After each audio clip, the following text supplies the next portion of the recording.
Danger, vinyl record player, welcome to the show. Oh, still doing the 1 year anniversary contest, so I'll put a little link in the description. You can enter to win 100 American bones, also known as dollars. So anyway, check that out. But yeah, today we are going to talk about what? We are going to be talking about 9 banging duet or duo records in the old collection. All very good albums. Also, I would add, available on the cheap. So yeah, let's just quit with this jibber jabber. Get to 1972's Roberta Flack and Donny Hathaway. Pretty good album. I picked this one up for about 99 cents. It is available for that price in some jurisdictions. This one sold really well. The big hit on this one was Where Is the Love? And obviously Roberta Flack. Oh, amazing. Donny Hathaway. Whoa. Also super underrated, unfortunately. He passed, unfortunately, very early, in about 78, I think. But this album is very good. You know what? I also saw, I was at the record store, I saw this in a recent repressed version for something like $42. No. You'll find an original one of this. This album definitely went gold, maybe platinum. A lot of copies of this one shifted, so hold on. Don't buy the $40 one, people. I don't think that it's 40 times as good as the original. And this one is very good. So look out for it. Roberta Flack and Donny Hathaway.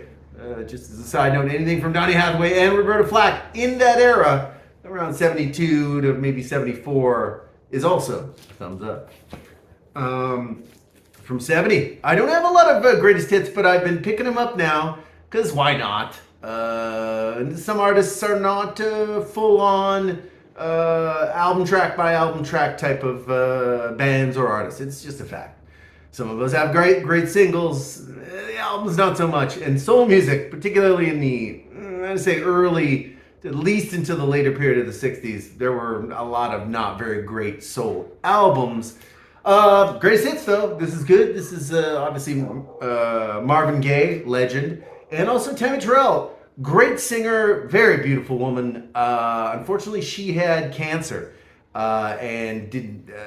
I think, I'm not sure if it's 68 or 69 that she passed, but Marvin really loved singing with her. It was like a big thing, and yeah, unfortunately, she kind of passed. He had also, of course, sung with Kim Weston before. But with Gaye-Terrell, they were making out hits, and of course, you know, Ain't No Mountain High Enough, Ain't Nothing Like the Real Thing. You've heard these before. If you've watched a Disney movie, you've heard of these before.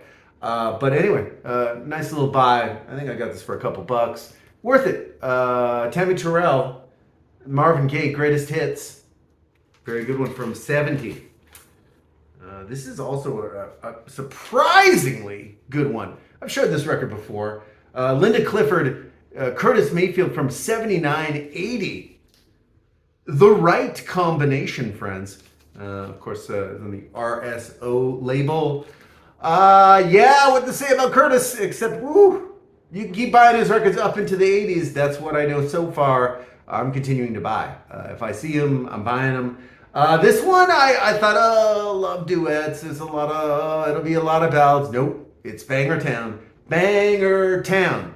Curtis and Linda, co-mayors of this particular Banger Town.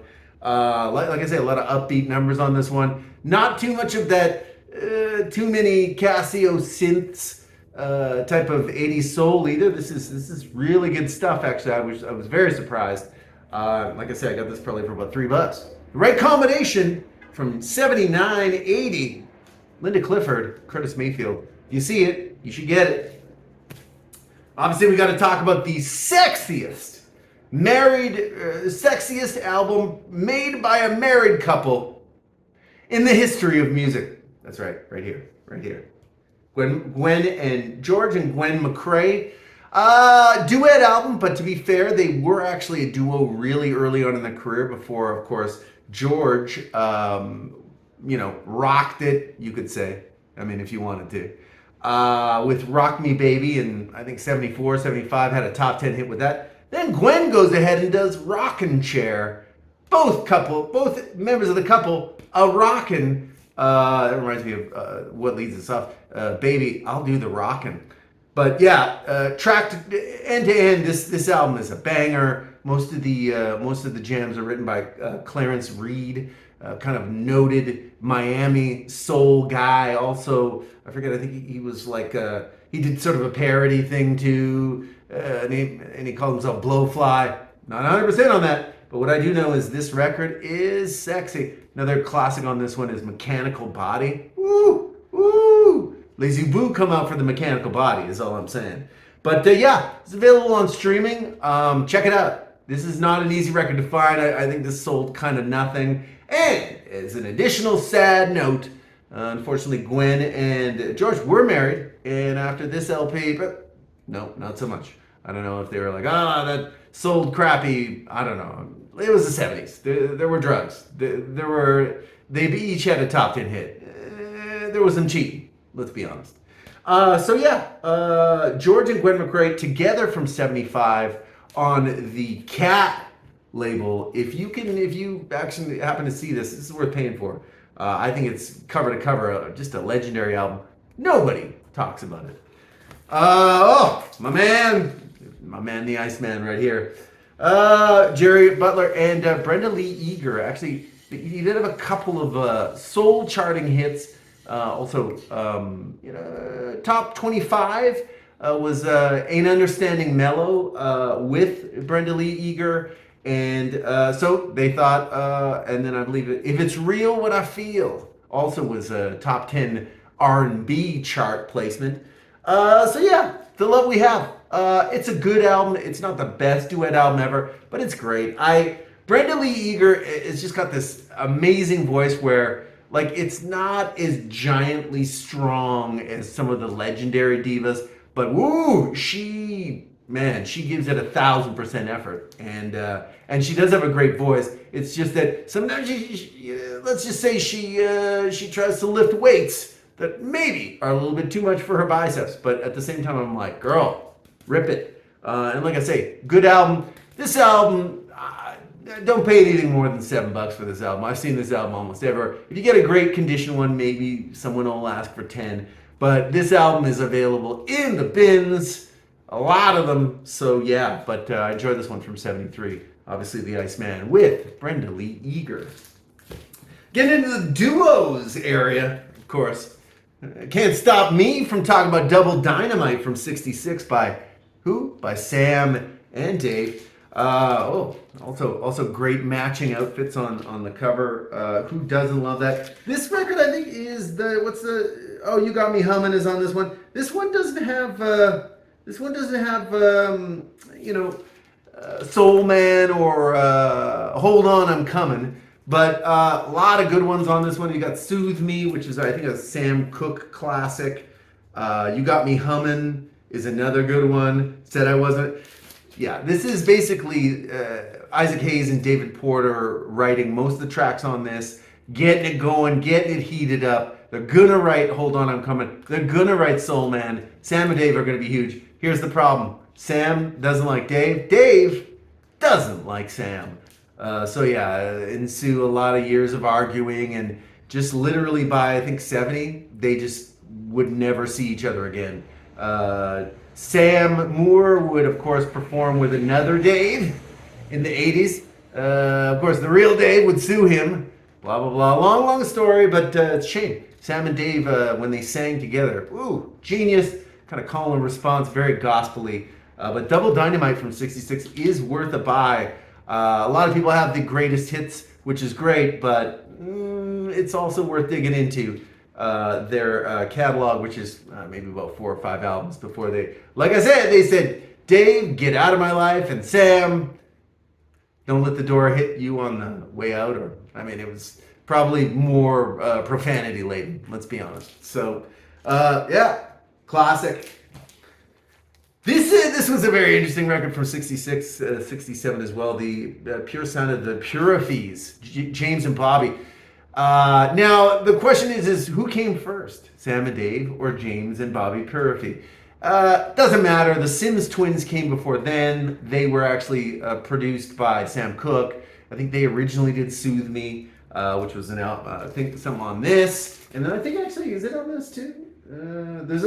I Take What I Want is on this one, which is kind of funny. Because Soothe Me, also on this one. Also, Shake a Tail Feathers on this banger. Pretty good album. You might know James and Bobby because they did I'm Your Puppet, which is an all-time legendary soul classic. But this is where the pickup, like I said, I think I got this for maybe 10. But I thought I'd give it a listen. And you know what? It's funny because them, like James and Bobby, Sam and Dave, James and Bobby's, it's wild how similar these two groups sound.